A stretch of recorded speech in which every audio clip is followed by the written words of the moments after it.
Okay. All right. So let's start today's session. Let's recite Namakasa 3 times. Pay homage to the Buddha. Namo tassa bhagavato arahato samma sambuddhassa. Namo tassa bhagavato arahato samma sambuddhassa. Namo tassa bhagavato arahato samma sambuddhassa. Sadhu, sadhu, sadhu. Okay, so today we are going to continue the book reading uh, from the great disciples of the Buddha. And this chapter is on the story of Venerable Mahākaccāna, master of doctrinal exposition. So this chapter is written by Bhikkhu Bodhi, and the Venerable Mahākaccāna actually mentioned of him. I mean, there were instances mentioned of him in the suttas, even in Majjhima Nikaya. So in some instances where, let's say, the bhikkhus gathered, um, or maybe asked the question to the Buddha, and the Buddha answered very briefly as per his usual manner. What he does is he comes out, he answers the question. It could be brief, it could be long, it depends on the situation. Sometimes it's brief, and then he'll say, and then he'll wait for a while, and then if there are no questions at that moment, he just retires to his quarters, you see. So sometimes for various reasons, the bhikkhus maybe, I don't know, couldn't think of the question at that moment or whatever it is. And the Buddha, through, if we look at the Dhamma teachings and, all the advice that he gives, whether to the monks, to the nuns, to the laymen, the laywomen, the way he sets, whether it sets the rules or the guidelines, or even if we look at the Majjhima Nikaya, like what Bhante Vimalaramsa used to say, the Majjhima Nikaya actually, or in fact, all of the Nikayas, we can look at it as like a manual for our practice, but also a manual on how to lead a very efficient and effective way of life, or harmonious lifestyle, as in the Eightfold Path. And everything that the Buddha laid down or shared with us really essentially is to help us lead that harmonious lifestyle that is in effect a very efficient way to not only be efficient uh, at, in terms of our practice towards Nibbana, but also um, in terms of our, what's the word? Leading our daily life. So if we really analyze the teachings of the Buddha, as Venerable Sister Kema used to say, imagine like a very beautiful tapestry, all covered different sections, different teachings, whatever. It's all woven together. It's all interconnected very nicely. And the Buddha laid it out for us as though it almost is like a really beautiful tapestry that not only is like a manual to guide us to Nibbana, but it is also a set of guidelines, a set of structured rules, let's say. No, rules is not a correct word. I think guideline or manual is probably the best I can think of, guideline or manual of how to lead a very efficient and effective, harmonious lifestyle to support that practice. And that is why Bhante Vimalaramsi wrote the book, Life is Meditation, Meditation is Life. Sorry, I may have split the order may have been the other way around. But anyway, because the Buddha's teaching actually is meant to guide us in that. It's meant to show us that there is a way to walk the Noble Eightfold Path, whether as an ordained person or as a lay person, it doesn't really matter. But there is a way to lead a harmonious lifestyle by training our body, speech, and mind, so that that lifestyle in itself, that daily, moment to moment, body, speech, and mind actions actually conducively, very efficiently and effectively support the practice towards Nibbana.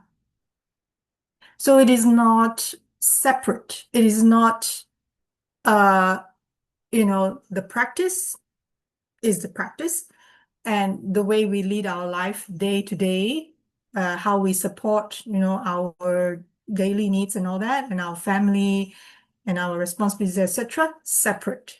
It's not separate. And the Buddha actually gave us points to harmoniously connect them so that they support each other. So that the practice effectively supports the daily life to become more efficient and flourish, whether as an ordained person or as a lay person, and the other way around, leading a very fruitful, efficient, and effective, harmonious lifestyle that can help us, that can cultivate the practice of the Dhamma as spelled out in the manual. So I hope that is something useful, because it is very true.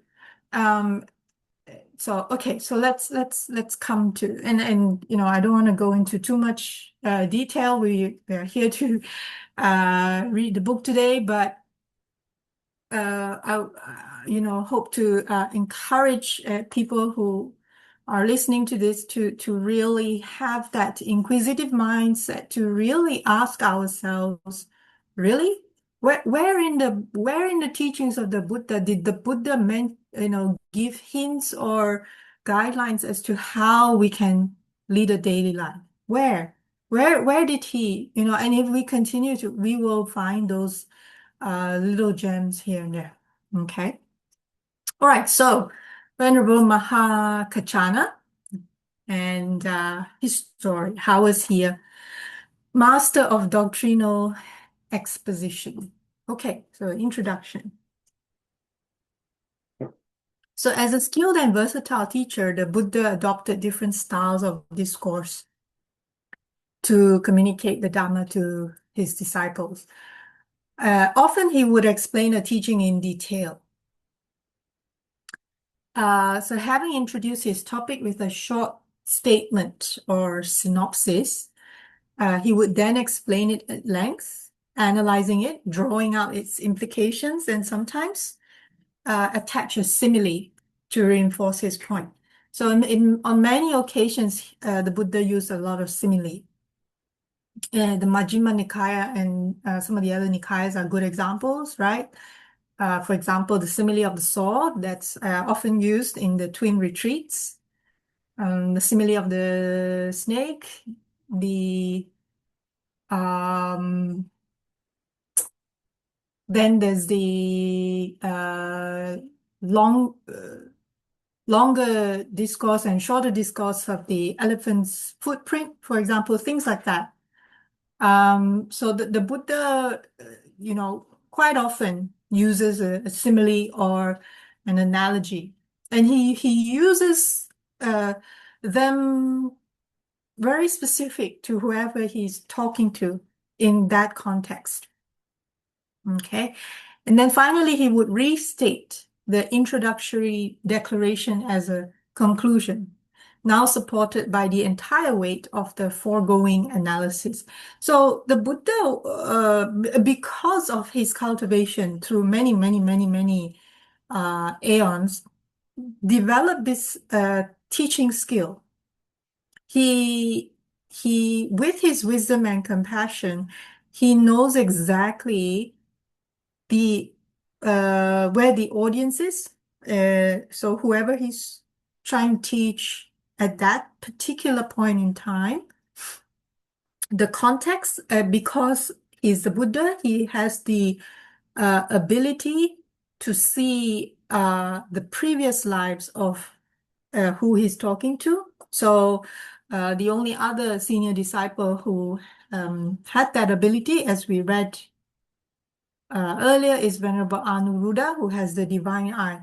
So when they have that skill, that ability, then they can teach to suit that particular individual's habitual tendency, or let's say their level of understanding. So a good teacher is one who can come to the level of understanding of the student and be able to, with the correct timing and a very effective manner, elevate their understanding to the next level. So that is a skill. At the same time, the Buddha has the ability to also, to a wider audience of multiple backgrounds and multiple characters, give if in terms of modern day presentation, yeah, if we think of, let's say TED Talks. TED Talks are very popular. They are also uploaded on YouTube everywhere. People watch it all the time.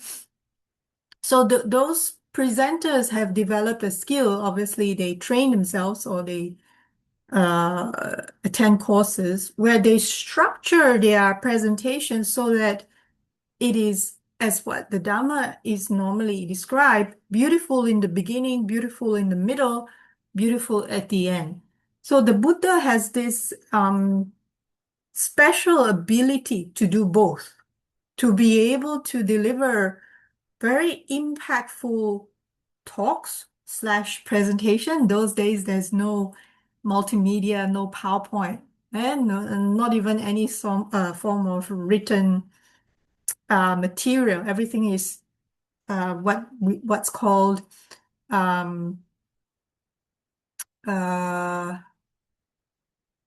sorry, now the word escapes me. What's delivered orally. Everything is delivered orally those days.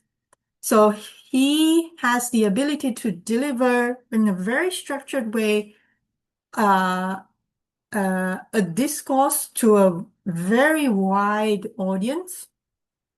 At the same time, he also has a very skillful means of when a certain character, he has the knowledge, the wisdom and the compassion to know that, oh, such a character, it's time for their minds to be able to understand what he's about to teach. He's able to provide a certain simile or an analogy that really directly relates, the other person will be able to directly relate. So this is a special skill that the Buddha has. Yeah.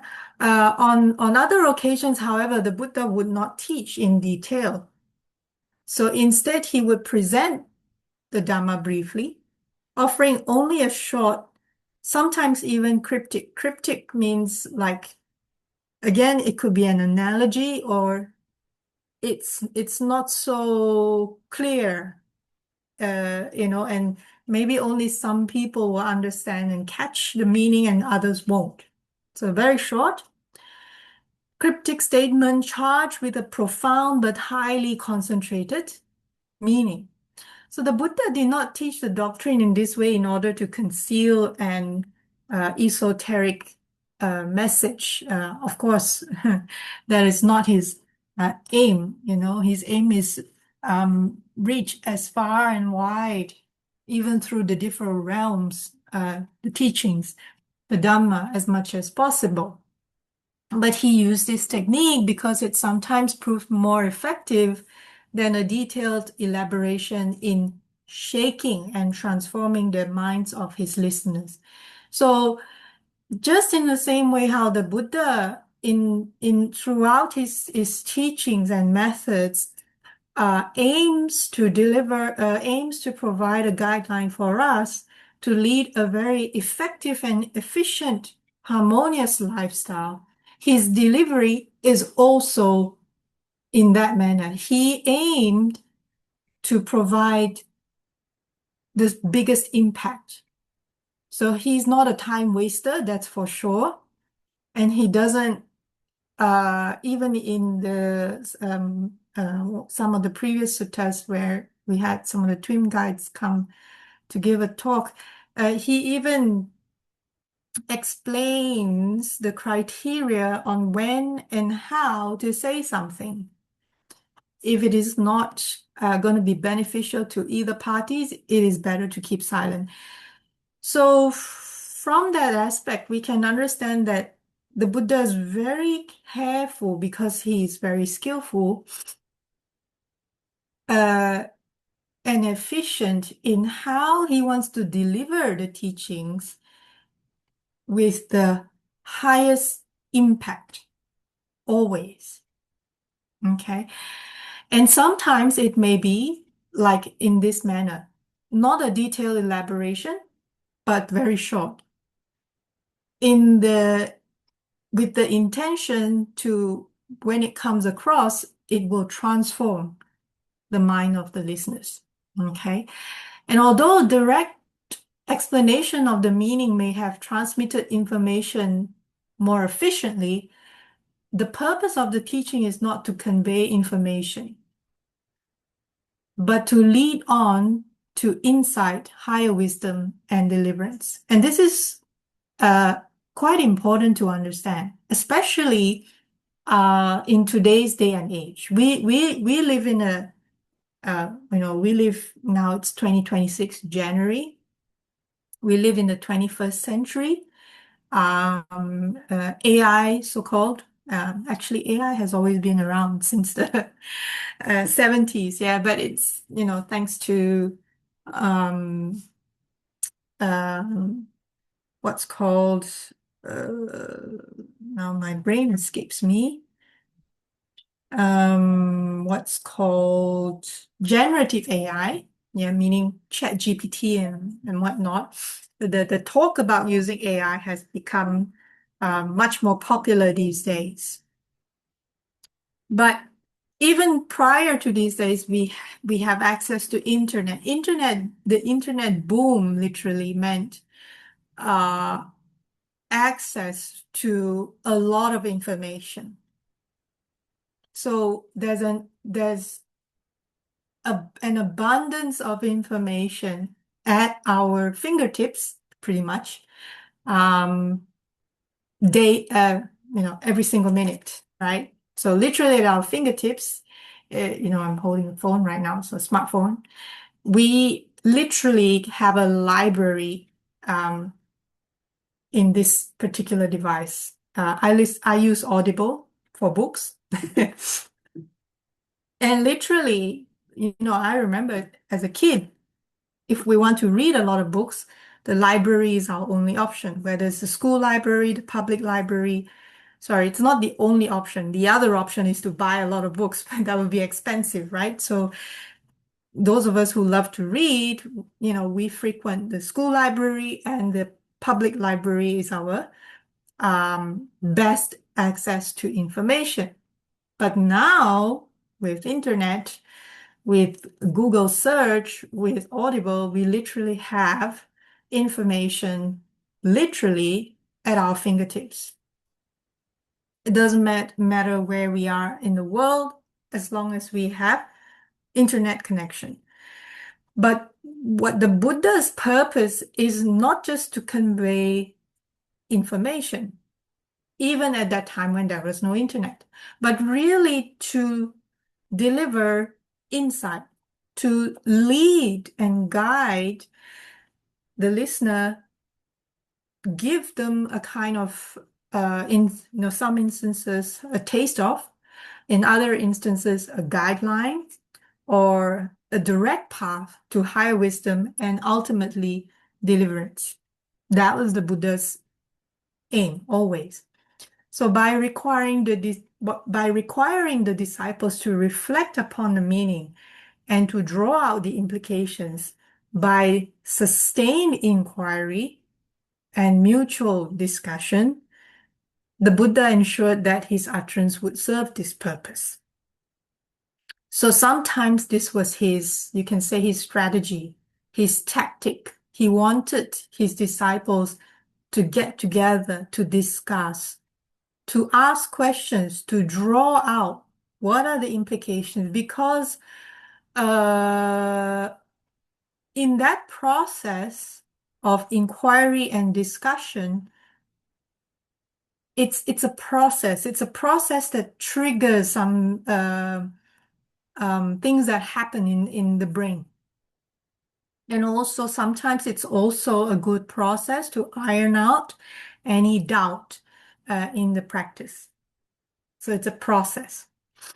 So while such brief teachings would escape the understanding of the great majority of the monks, so because it's so brief and sometimes it could be abstract, sometimes it could be very deep, so the larger majority may not be able to catch it. Yeah. Those disciples with sharp faculties of wisdom or very sharp mindfulness, let's say, could readily fathom their meaning. So under such circumstances, the ordinary monks, reluctant to trouble their master, the Buddha, with requests for an explanation, they would turn to someone else. Yeah. They would turn for clarification to the senior disciples whose comprehension of the Dhamma had already been confirmed by the Blessed One. So the Buddha already would have confirmed, this senior disciple is foremost in da da da, that senior disciple foremost in da da da, etc., etc. So, by then, for the junior monks or for the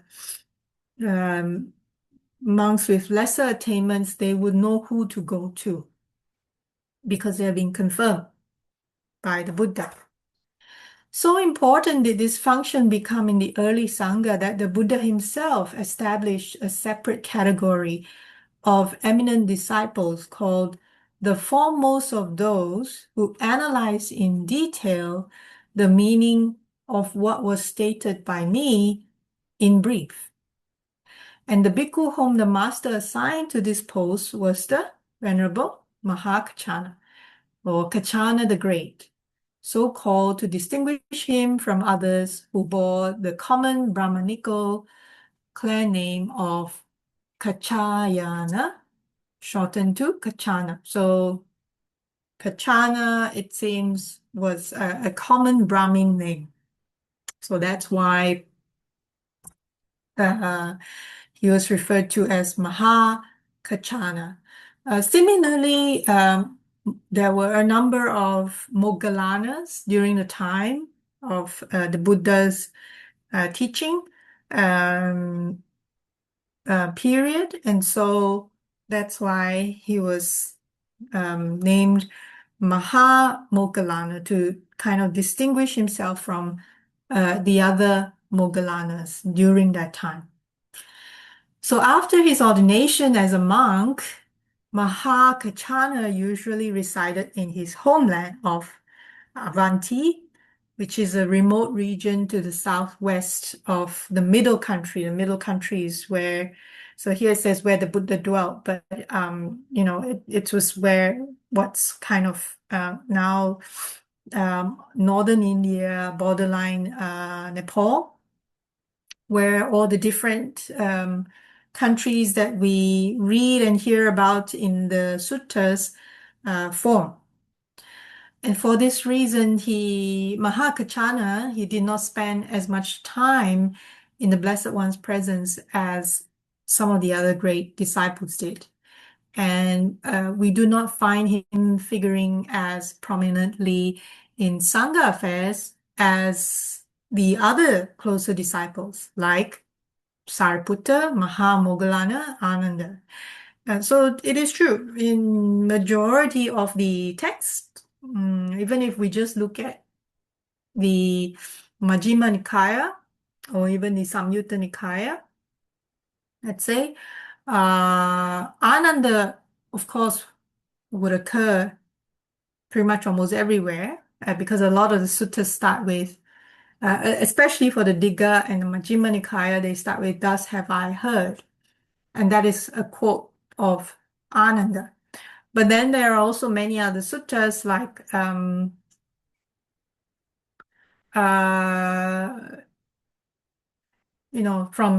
that featured Venerable Sariputta and Mahamoggallana as well. So, but Mahākaccāna does appear in the suttas, but not so often.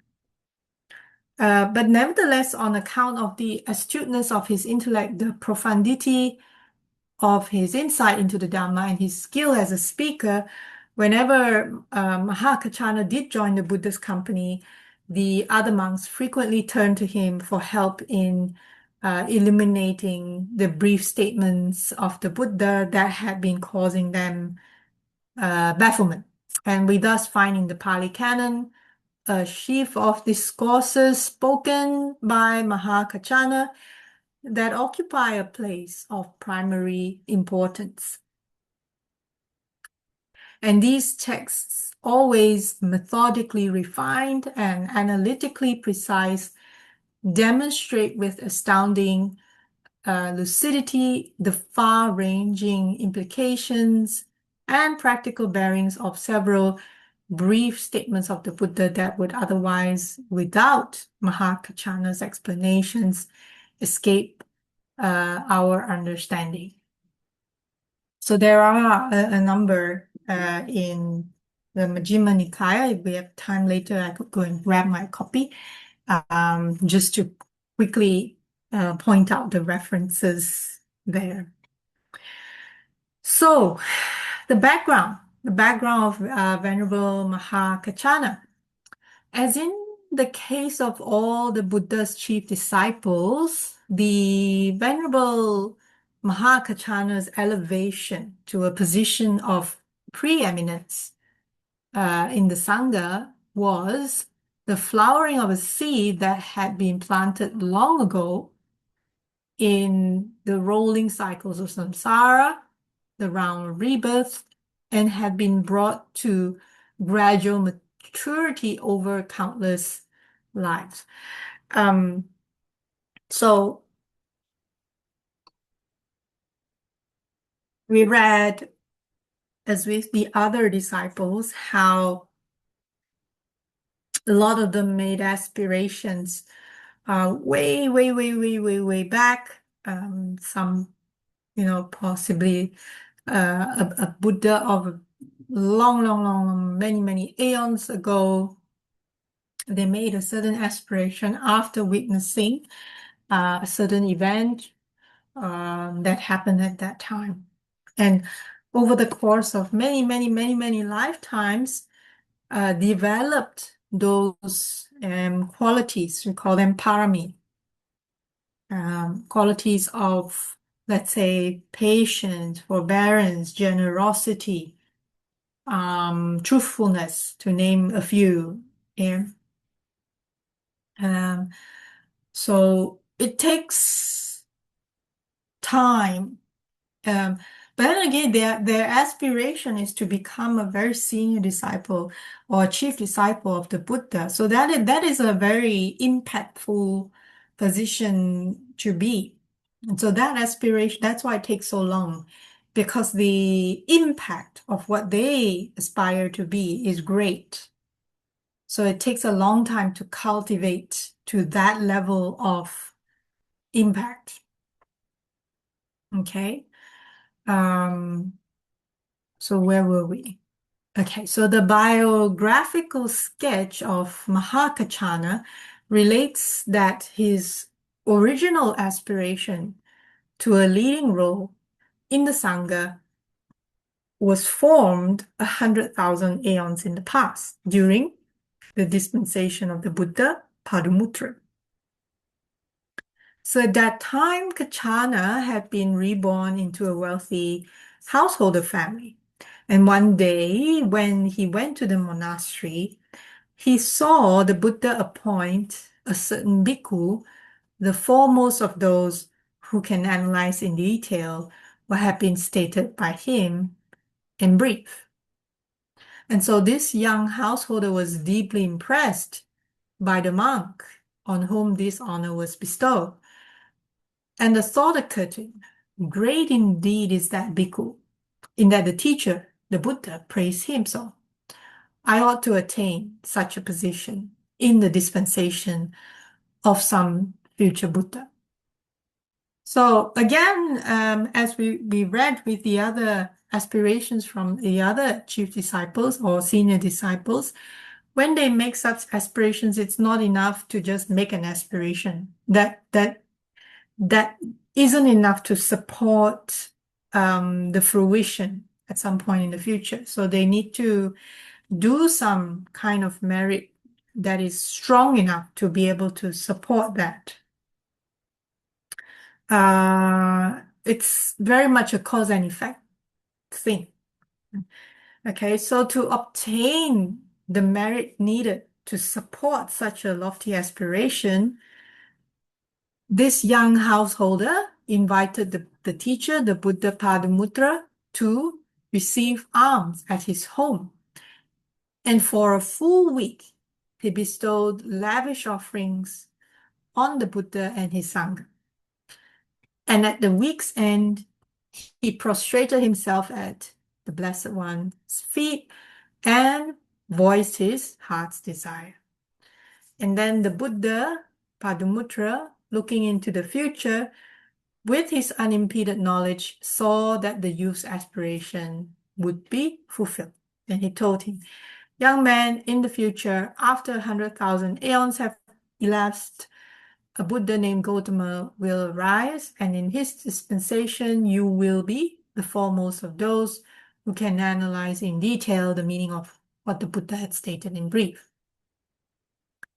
The Apadana relates that in the same past life, Kaccana had built for the Buddha Padumuttara a stupa with a stone seat, which he had covered with gold. And he had the stupa embellished with a jewel parasol and an ornamental fan. And according to the above text, it was after he made this offering that the Buddha Padumuttara predicted his future attainment to the position of a great disciple in the dispensation of the Buddha Gautama. And in this prediction, the Blessed One also makes other prophecies concerning Kaccana's future, which from our temporal perspective would now constitute his past history. So the Buddha foretold that as the fruit of his meritorious gifts, the householder would become a lord of the Devas for 30 aeons. That's a really long time. 30 aeons. 1 aeon is long enough, 30 aeons.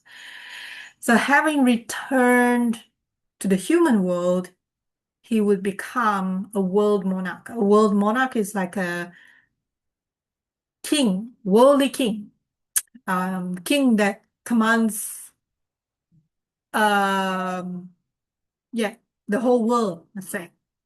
Okay, so he would become a world monarch named Pabasara, whose body would emit rays of light all around.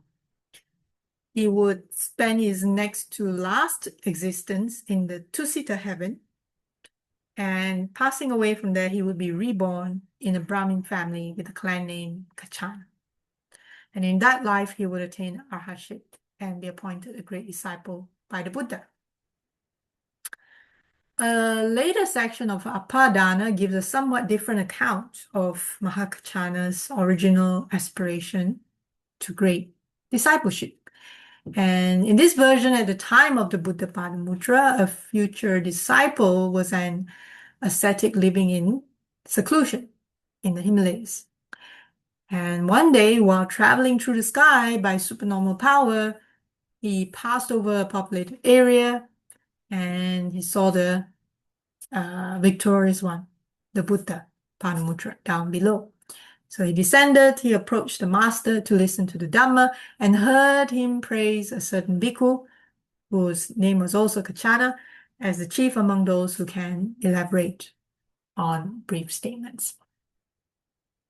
And thereupon the ascetic went to the Himalayas, collected a bouquet of flowers, and quickly returned to the assembly, presented them to the Lord Buddha Padumuttara. And at that point, he formed the aspiration to become the chief expositor of the Dhamma, and the Blessed One prophesied that his aspiration will be fulfilled under the Buddha Gautama. And in the same series of verses, Mahākaccāna states that as a result of his offering to the Buddha, he never took rebirth in the netherworld, in the hells, animal realm, or the sphere of ghosts, but was always reborn either in the world of the devas or in the human realm. And also when he took rebirth as a human being, he was always reborn into the upper two social classes. So either among the nobles or among the Brahmins, and was never into the lower class families. And at the time of the Buddha Kassapa, Kaccana had taken rebirth in a family at Benares.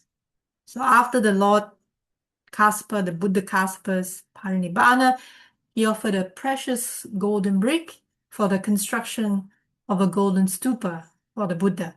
And on presenting it, he made the wish, whenever I am reborn, may my body always have a golden hue.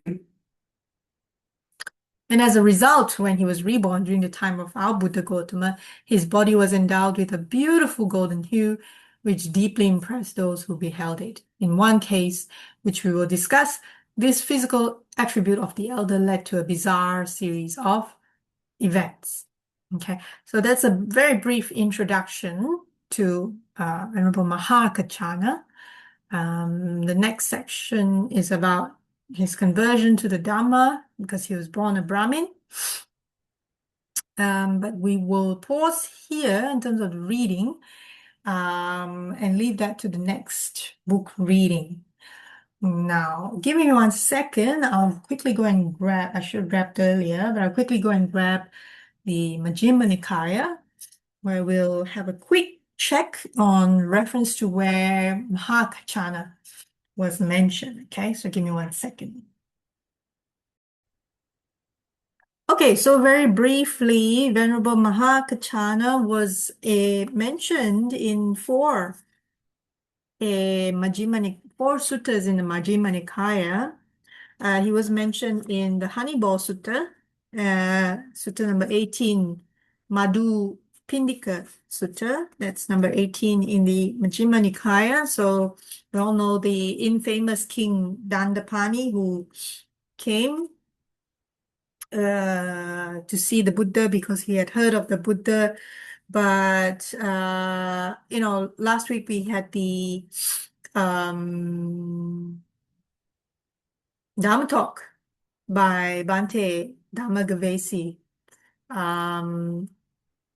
where the setting was a group of people, mostly Brahmins, came to see the Buddha and they paid respect to the Buddha in different formats. So some prostrated, sat down to one side, some put their palms together, sat down to one side, all this sort of thing, and then they introduced themselves as so-and-so. King Dandapani actually didn't really. He just stood leaning on his stick. So he wasn't real. I mean, he did come and exchange greetings and whatnot, but not in the same manner of respect as was common at that time. And asked the Buddha, why, some people quarrel and have different views, etc., and who is right and who is wrong. And then the Buddha, and then he asked the Buddha, what do you proclaim based on that? And then the Buddha gave a very brief explanation. The Buddha said, friend, I assert and proclaim my teaching in such a way that one does not quarrel with anyone in the world, with its gods, its maras, and its brahmas, in this generation, with its recluses and brahmins, its princes and its people, in such a way that perceptions no more underlie that Brahmin, who abides detached from sensual pleasures, without perplexity, shorn of worry, free from craving for any kind of being. So it was a very short answer to King Dandapani's question, but it had a much deeper meaning. King Dandapani was, well, not impressed apparently, just shook his head and left, right? Then, when one of the monks asked the Blessed One, asked the Buddha what he meant, right? Then the Buddha answered, Bhikkhu, as to the source through which perceptions and notions born of mental proliferation beset a man, if nothing is found there to delight in, to welcome, to hold on to, this is the end of the underlying tendency to lust, of the underlying tendency to aversion, of the underlying tendency to views, of the underlying tendency to doubt, of the underlying tendency to conceit, and of the underlying tendency to desire for being, of the underlying tendency to ignorance. And this is the end to resorting to rods and weapons of quarrels, brawls, disputes, recrimination, malicious words, false speech. Here these evil, unwholesome states cease without remainder. Blessed One said like this, and then got up from his seat and he left, went back to his quarters. So then everyone there was like, first of all, when the Buddha first gave the answer to King Dandapani, they didn't quite understand. And then they asked again to the Buddha, what actually did you mean when you answered King Dandapani? And the Buddha gave this answer, and they were still baffled, you see. But the Buddha had already left, so they couldn't ask the Buddha again. So here it is said, who did they turn to? They turned to Mahākaccāna. So here is an example, a good example, where Mahākaccāna expounded in detail the Buddha's very brief explanation there. Honeyball Sutta, it's been read, mentioned, discussed many times. Please visit either the YouTube channels of Dhammasukha or Samatha Vipassana. It's been read many, many times, so I will not read it here to avoid getting you all bored. The next one is lesser read, number 84, Madhura Sutta. And here, right from the beginning, there's no mention of the Buddha. So here, thus have I heard on one occasion, the Venerable Mahakaccana was living at Madura. That's why it's called at Madura or Madura Sutta in the Gunda Grove. And King Avantī, so a different king now. So King Avantī of the Madura heard the recluse Kaccana is living at Madura. And now a good report of Master Kaccana has been spread. He's wise, he's discerning, sagacious, learned, articulate, perspicacious. Wow, all these big words. He's aged, so apparently this probably is a time when Mahakaccāna is probably much older. He's aged and he's an arhat. It's good to see such arhats. Then the king had a number of state carriages made ready. He mounted a state carriage, drove out to Madura, full pomp and royalty, to see Venerable Mahakaccāna. And he went thus as far as the road and blah, blah, blah, blah, exchanged greetings, sat down one side, as in the usual manner. I'm just compact, okay? Mahakaccāna, Master Kaccana, Brahmin say thus: Brahmins are the highest caste. Those of any other castes are inferior. Brahmins are the fairest caste. Those of other castes are dark. Only Brahmins are purified, not non-Brahmins. Brahmins alone are the sons of Brahma. Offsprings of Brahma, born of his mouth, born of Brahma, created by Brahma, heirs of Brahma. What does Mahakaccāna say? So that was the question of King Avantī. It is just a saying in the world, great king, that Brahmins are highest caste, blah, blah, blah, blah, blah, blah, blah. The usual ... in the book. And there is a way whereby it can be understood how that statement of the Brahmins is just a saying in the world. What do you think, great king? If a noble prospers in wealth, grain, silver, or gold, will there be nobles who rise before him and retire after him, who are eager to serve him, who seek to please him, speak sweetly to him? And will there also be Brahmins, merchants, and workers who do likewise? There will be, Master Kaccana. And what do you think, great king? So I'm not going to read the whole sutta here, but it was a conversation that Mahakaccana was trying to, engage the king to not just tell him what Mahakaccana thought, but rather to lead him to think about it as well. So it's more like, asking the king, if so-and-so say they are great and other people. So it's very similar to our present time, yeah? Many people proclaim or have a great amount of wealth, and then other people will, look up to them based on that. Then halfway through the sutta, the Venerable Mahakaccana also asked, what do you think, great king? Suppose a noble were to abstain from killing living beings, from taking what's not given, from misconduct in sensual pleasures, from false speech, from malicious speech, from harsh speech, from gossip, were to be uncovetous, to have a mind without ill will, and to hold right view. On the dissolution of the body after death, would he reappear in a happy destination, even in the heavenly realm, or not? Or how does it appear to you? So this order is exactly the same as what we discussed last week in number 41, which Bhante Dhammagavesi led us through.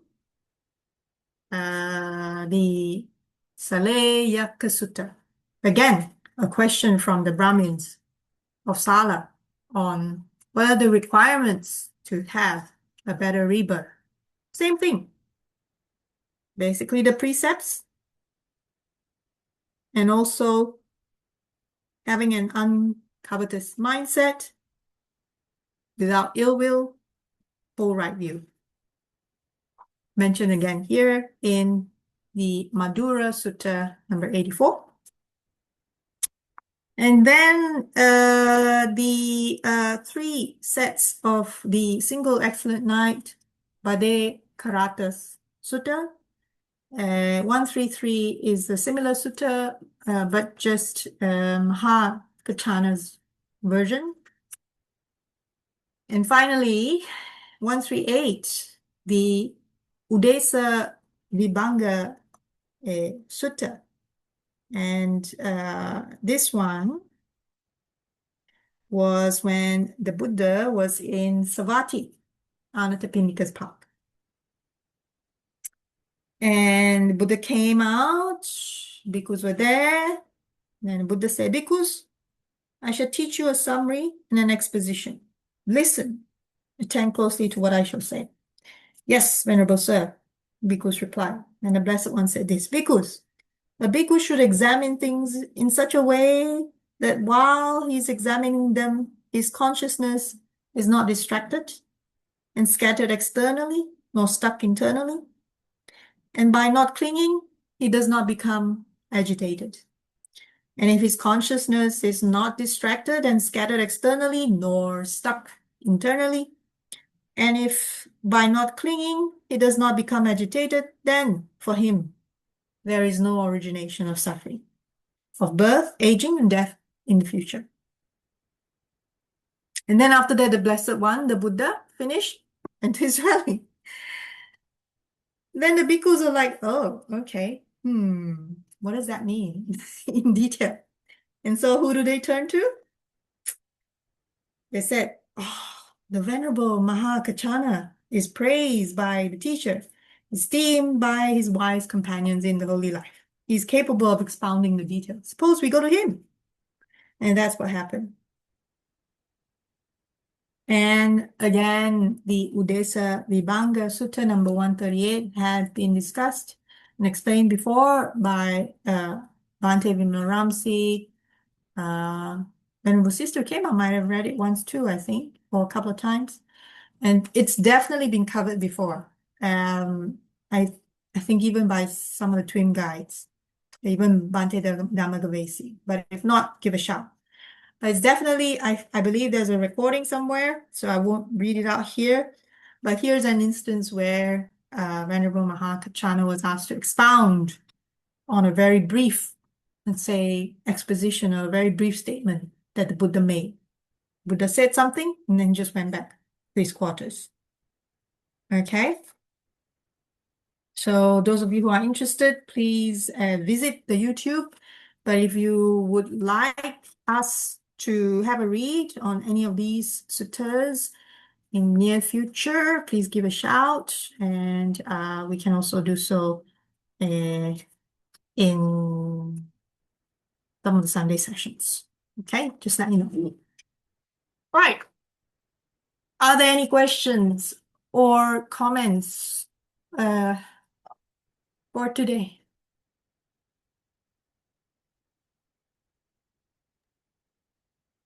That's very beautiful, May. Thank you very much indeed. And also, I think Pai has a comment there as well. If you could read out, please. Pai has a comment. Where? Did you have a comment?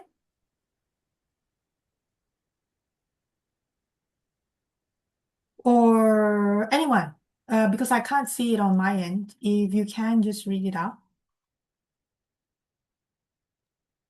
Could you type that again, Pai, if it's possible? I thought it's very good. Please.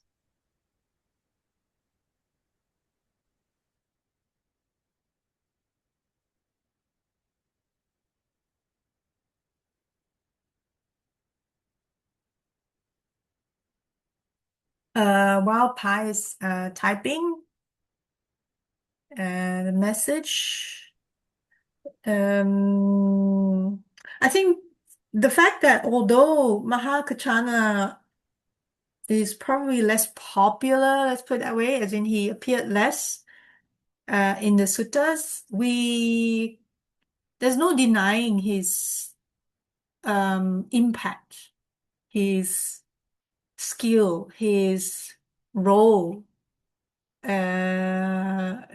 the Sangha.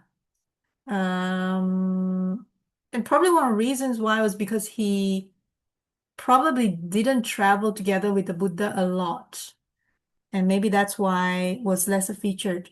But that doesn't mean that his capability in teaching was much less compared to the other senior disciples. So as we can see here, Madhupindika Sutta, MN 18, and Udesa Vibhanga Sutta, MN 138, those two suttas are very deep when it comes to the explanation of, very much related to how perception, consciousness, all these sort of things, in terms of how the dependent origination works. So these are all at the heart, at the core of the Buddha's teachings and are very deep. So there's no denying the level of impact that Mahākaccāna had, his role in the Sangha during the time of the Buddha. But of course, we will cover more of that in the coming weeks. Sorry, is it just me or I can't see anything that's typed in? Let me pause a little bit.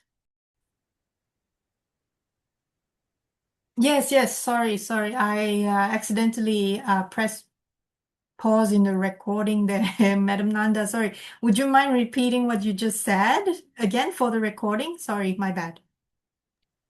I can't remember exactly what Pai commented, but it's something like it's clear there's no point on quarreling with people. It doesn't serve much purpose. Absolutely. Very much. That is, in fact, the core of the Madhupindika Sutta. So, although it's worded so, the way the Buddha answered King Dandapani was structured so, for lack of a better word, flamboyantly. The gist of it really is like what you just said, Madam Nanda and Pai. It's really a waste of time to argue with anyone because we all have our different perceptions. Yeah, he's saying, Pai. Pai is saying the Buddha gave a good life lesson in general. Quarreling generates more heat than light. Yeah, exactly. Generates more heat than light. Indeed. And maybe that's part of the reason why we're having climate change. Yesterday was 42 degrees here. Oh my goodness. 42 degrees Celsius. And I had to go out in the heat because I had to go out and teach music. It was like an oven. Too much quarreling in the world. That's probably why. We all need to cool down so that Mother Earth can also cool down. Anyway, yes, very much indeed. Okay.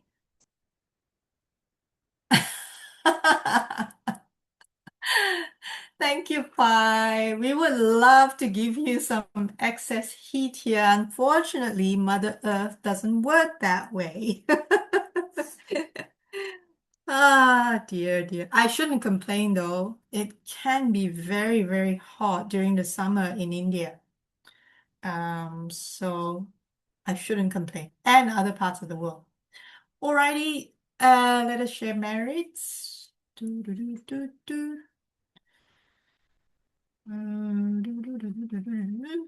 Here we go. Share. Let me try and reduce this a little bit. Okay. And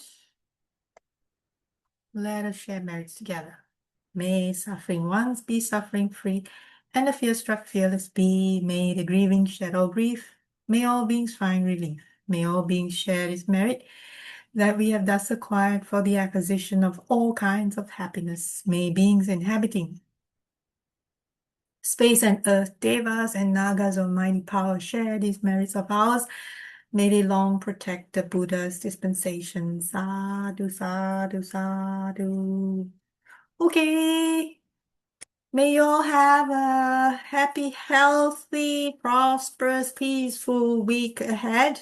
We'll come together again as usual next Sunday. Not sure yet what the agenda is, but we'll see. We'll announce it. Happy New Year to you all. Ah, yes. Happy New Year to you all too. Take care. Bye bye.